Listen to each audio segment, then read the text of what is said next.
bienvenue dans ce cours un peu particulier qui va être consacré au chapitre Habiter les littoraux. Alors, littoraux, c'est le pluriel de littoral. Qu'est-ce que c'est qu'un littoral? Eh bien, c'est une côte, hein. Vous vous souvenez, c'est un espace en bord de mer. Donc, tout ce qui est, tous les territoires qui sont contigus à la mer forment ce qu'on appelle les littoraux. Alors, aujourd'hui, je vais vous faire un cours, en fait, ce sera la seule vidéo sur ce chapitre. Ce sera un cours un petit peu introductif. On va essayer de répondre à la question pourquoi est-ce que les littoraux sont attractifs, c'est-à-dire pourquoi est-ce qu'ils attirent des gens, puisque désormais plus de la moitié de l'espèce humaine vit en bord de mer. D'accord? Et ce qui m'intéresse, c'est qu'on regarde un petit peu qu'est-ce qui se passe, qu'est-ce qui fait que les gens sont attirés par le bord de mer. Donc je vais utiliser Google Earth que vous voyez là, tout simplement pour vous montrer un petit peu deux trois lieux et en regardant en vue aérienne un littoral, eh bien, on peut comprendre la façon dont il fonctionne. Donc là je zoome totalement au hasard, alors pas au hasard sur le pays, mais je zoome aux États-Unis. D'accord? Et on va essayer de voir si on regarde en vue aérienne, je me rapproche d'un littoral, que voit-on? Alors, voilà, l'image se dégage, et bien tout d'abord, on voit bien qu'il y a un port. Alors un port, qu'est-ce que c'est? C'est pas simplement des quais sur lesquels on décharge des choses. Si je zoome encore, vous voyez bien que là, oh tiens, il y a comme des petits traits de couleur. Alors ce sont des boîtes qu'on appelle des conteneurs, d'accord?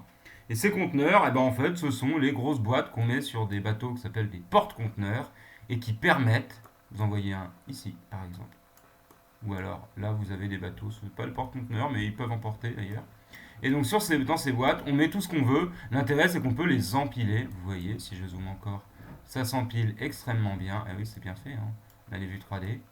Et on peut tout empiler. Et donc, ça permet un transport très facile. Alors, pourquoi est-ce qu'on a besoin de mettre dans des boîtes et d'empiler? Eh bien, la réponse est ici, jeunes gens. Vous voyez, là, je suis sur un site qui s'appelle Marine Traffic et qui vous donne en temps réel, donc au moment même où je vous parle, la position de tous les bateaux enregistrés sur Terre qui transportent quelque chose, soit du pétrole, des marchandises, etc. Donc vous voyez que les océans sont loin d'être vides, parce qu'en fait, ce sont de gigantesques autoroutes sur lesquelles passent des milliers et des milliers de bateaux qui relient les différents ports du monde entier. Vous voyez, c'est colossal. Et on voit bien des routes maritimes, ce qu'on appelle des routes maritimes, parce qu'il y a des flux, là, vous les voyez. Eh bien, ces bateaux, ils relient les différents ports du monde entier. Pourquoi? Parce que si je zoome, par exemple, pas loin d'ici, et que je vais voir à Saint-Malo, à Saint-Malo, vous avez soit des bateaux de pêche, d'accord, soit des bateaux qui amènent des marchandises ou des matières premières. Et on décharge. Pourquoi? Parce que ce qu'on consomme en Bretagne, soit est arrivé à Saint-Malo, mais sans doute plus au Havre, vous voyez qu'il y a plus de bateaux qui arrivent là, ou alors à Amsterdam, tout simplement parce que c'est fabriqué dans le monde entier. Donc ce qui vient de Chine, rien quasiment en termes de marchandises, ne circule en avion. Ça coûte beaucoup trop cher. On fait circuler ça sur des bateaux. Et l'essence que vos parents mettent dans leur voiture, c'est très simple. Cette essence ne vient pas de France. D'accord? Il faut aller chercher du pétrole. En fait, c'est le pétrole qui vient pas de France. Parce que l'essence, c'est les raffinés. Il faut aller chercher ici, vous voyez, ces gros embouteillages. Ça, c'est ce qu'on appelle le golfe Persique. D'accord? Et là, vous avez des milliers et des milliers de bateaux qui, tous les jours, viennent chercher du pétrole qui est extrait du Moyen-Orient et qui ensuite le ramène en Europe, en Asie, etc. Le ramène dans le monde entier. Donc ce pétrole-là, il nous donne notre essence. Alors voyons un peu ça. Donc les marchandises, l'essence. Alors je vous dis une chose. Regardez là. Vous avez des bateaux. Là c'est une zone de débarquement. Là vous voyez ça? C'est rond. Et ça ce sont... Alors je pense pas, ce sont pas des centres d'épuration d'eau. Ce sont sans doute des endroits où on va stocker des matières premières liquides. D'accord? Et vous voyez là, on a des quais, du débarquement. Je vous invite, après cette vidéo, à aller vous balader sur Google Earth et vous regardez, vous zoomez dans le monde. Il faut, quand on fait de la géographie, il faut regarder où sont les choses. Et ça, tiens, vous avez idée de ce que c'est? Eh bien ça, c'est soit une carrière, soit un port artificiel, une île artificielle qu'on est en train de créer, ou un espace dans lequel on rejette des eaux usées.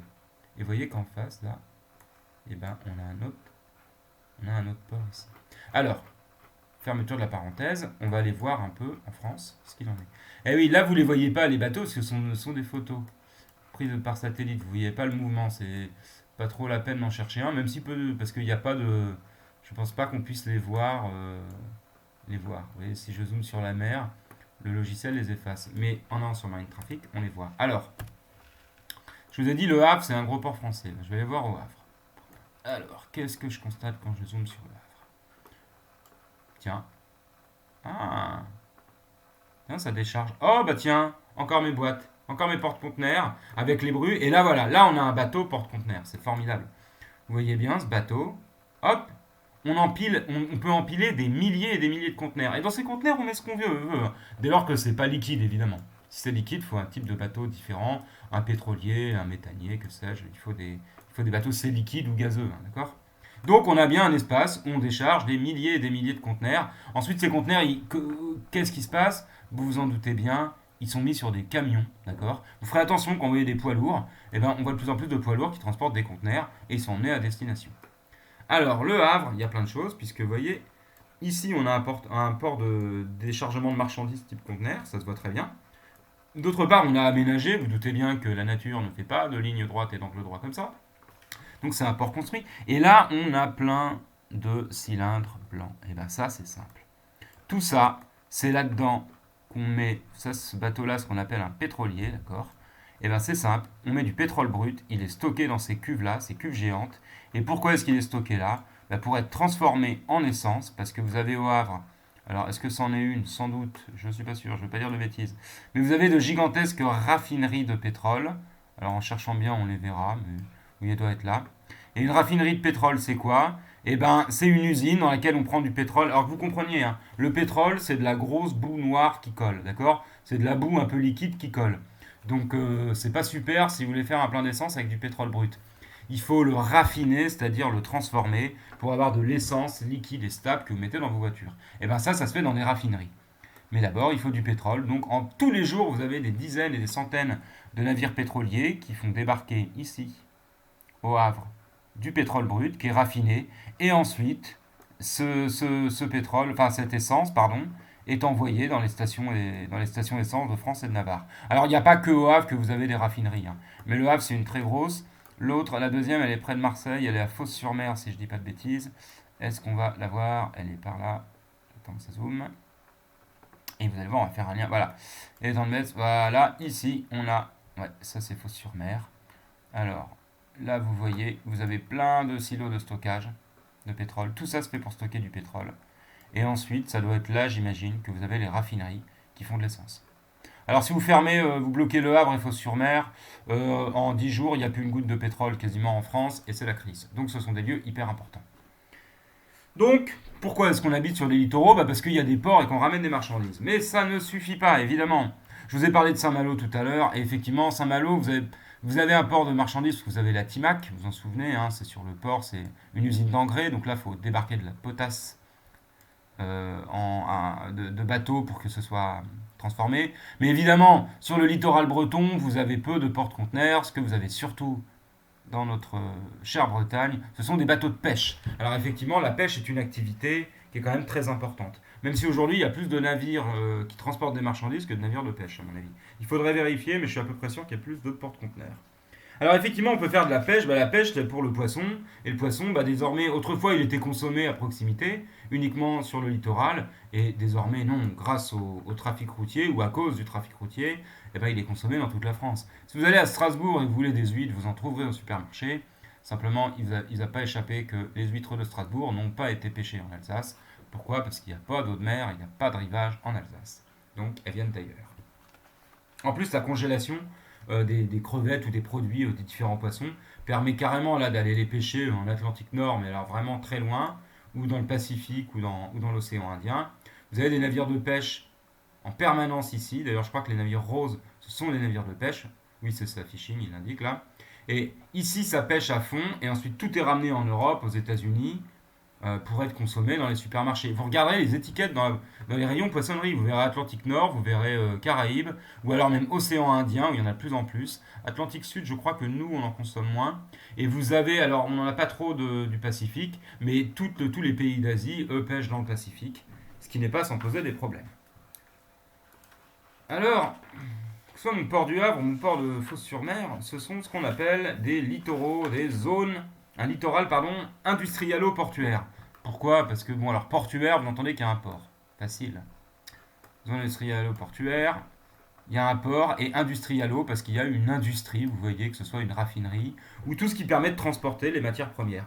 C'est quoi une zone industrialo-portuaire? Bah, c'est ça. Vous avez des usines sur un port, c'est-à-dire au niveau d'un rivage. Et pour le coup, Saint-Malo est une toute petite zone industrialo-portuaire. Vous allez voir. Hop. Si on va à Saint-Malo, on constate qu'on a bien un port qui est aménagé. Et ici, on a une usine qui débarque, où sont débarquées des matières premières, d'accord? Elles sont stockées là et transformées. Donc ça, c'est la zone industrialo-portuaire de Saint-Malo. Mais quand vous pensez Saint-Malo, vous pensez pas forcément à l'usine. Vous pensez plutôt à la vieille ville, d'accord? La cité corsaire, donc intramuros, dans les murs étant là. Et aussi, évidemment, vous pensez aux plages. Alors les plages, c'est pas de l'industrialo-portuaire et la ville, comment dire, de Saint-Malo intramuros, c'est pas une zone industrialo-portuaire, pas du tout. C'est une zone touristique. Et les littoraux, effectivement, attirent et génèrent ils attirent du monde parce qu'ils génèrent on y fait des activités. Vous avez la pêche, vous avez les zones industrielles-portuaires, mais vous avez aussi et surtout le tourisme, d'accord, soit la baignade ou les promenades dans la cité corsaire, par exemple. Eh bien, ça fait vivre énormément de gens. Pourquoi? Parce que quand vous allez vous passer la journée à Saint-Malo, eh ben, vous allez aller à la crêperie, vous allez boire un verre dans un restaurant, vous acheter une glace, que sais-je. Donc vous avez plein de gens qui vous vendent des choses et qui sont installés là, parce qu'ils savent qu'il y a du monde qui passe. Eh bien, c'est le principe du tourisme. Le tourisme, vous avez quelque chose d'attractif. Attractif, c'est qui attire. Alors là, qu'est-ce qui attire? Eh ben, c'est la cité corsaire, puisqu'elle est magnifique. Donc on a des millions de gens qui viennent tous les ans visiter Saint-Malo et qui viennent accessoirement sur les plages, comme vous le voyez là. Et qu'est-ce qu'on fait aussi? Eh ben, pour que ça génère de la richesse, on met des restaurants, des bars, etc., etc. Et les commerçants peuvent vendre aux touristes, ce qui fait qu'ils peuvent ainsi vivre en créant des activités économiques. Donc tout ça, ça vous explique en grande partie pourquoi est-ce que on a des gens qui se concentrent sur les littoraux de plus en plus.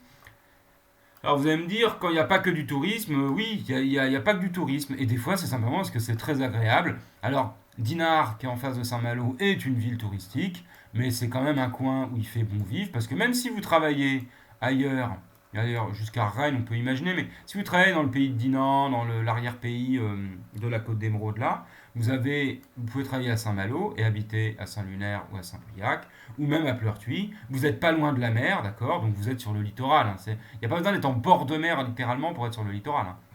Il suffit d'être pas loin. Donc on va dire à 50 km. Et ben en fait c'est très simple. Le week-end vous allez vous y balader, il y fait bon vivre. Donc les gens apprécient de vivre sur les littoraux. Et il faut voir qu'au niveau mondial, on a toujours ces différents facteurs qu'on retrouve. Si les gens habitent sur le bord du littoral, c'est soit qu'ils vivent de la pêche, soit qu'ils vivent dans une zone, enfin qu'ils travaillent dans une zone industrielle ou portuaire, ou alors qu'ils avaient envie d'un cadre agréable pour s'installer, et donc qu'ils se sont mis en bord de mer parce que le cadre était plutôt chouette. Ce qui vous explique pourquoi, sur la côte d'Azur par exemple, vous avez autant de gens. Vous voyez, je zoome là. Bon, c'est très simple, tout ça sont des villes. La côte d'Azur, elle est quasiment totalement peuplée.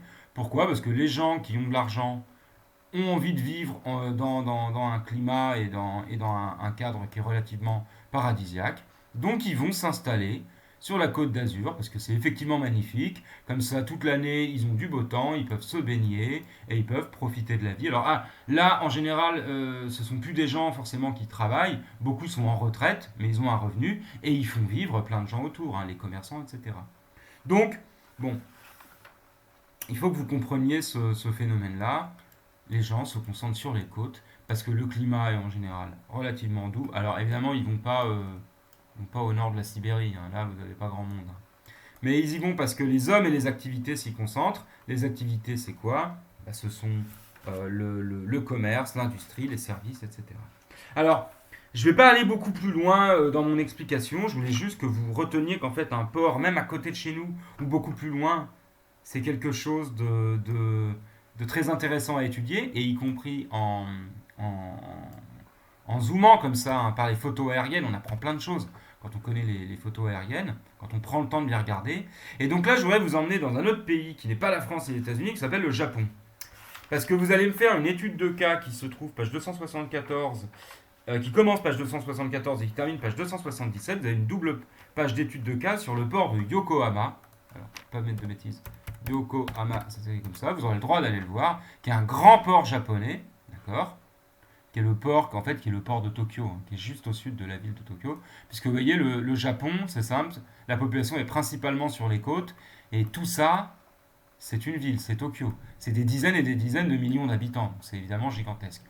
Et le Japon étant une île, eh ben, il doit tout recevoir par la mer, parce qu'il produit assez peu de choses, il y a peu de ressources naturelles sur son territoire, donc il est très dépendant de la mer et des activités maritimes, parce que les Japonais se nourrissent beaucoup de la pêche, et tout ce qu'ils produisent, il faut l'envoyer par bateau, parce que bah, le Japon étant une île, c'est comme l'Angleterre, hein.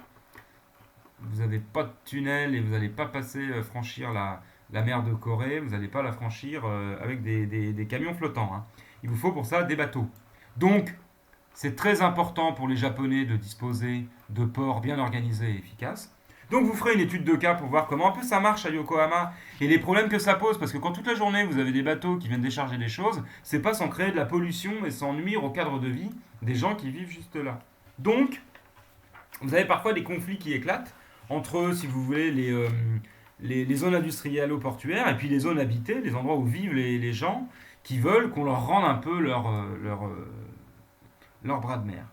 Alors, je vous laisserai découvrir cette activité. Prenez Google Earth pour aller voir les choses en même temps que vous ferez les questions. Et ensuite, puisque quand on aime, on ne compte pas, eh bien, vous ferez une autre activité sur les Maldives. Alors, les Maldives, c'est un archipel.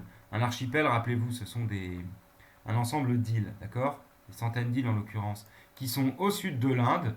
C'est des îles absolument paradisiaques, d'accord, puisque l'eau est toujours bonne, les paysages sont magnifiques. Et donc vous avez tout un tas de petites îles qui, alors vous voyez, je zoome là-dessus, c'est des toutes petites îles, hein, sur lesquelles vous avez de la forêt, un paysage tropical, et où on a construit quoi, bah, des villas en fait, des hôtels, pour que les gens, bah, les touristes là du monde entier viennent s'installer ici, enfin viennent s'installer temporairement, hein, viennent se reposer et prendre des vacances dans ce cadre paradisiaque.